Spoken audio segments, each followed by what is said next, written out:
ما تسافرش بره بلدك بغرض العلاج لو انك مش متأكد انك معاك خطة طبية وعارف مين الدكتور اللي رايح له وعارف تكلفة العلاج هتكون كام.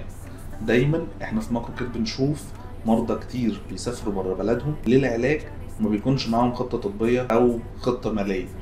احنا بنساعد المريض دايما وهو مسافر انه يكون عارف هو هيروح لأنهي دكتور، عارف خطة العلاج بتاعته طبيعتها عاملة ازاي، هيتعالج مع انهي دكتور وتكلفتها كام، والعلاج ده متوفر في البلد اللي هيتعالج فيها ولا لا.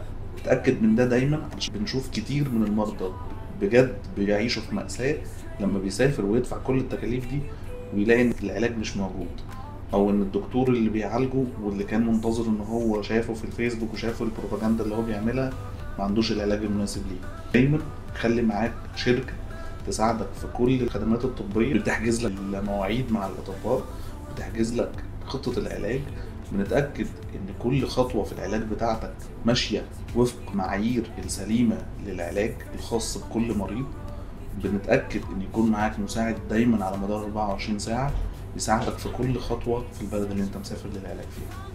شكرا. أنا اسمي عبد الله عبيد، مدير شركة ماكروكير للسياحة العلاجية.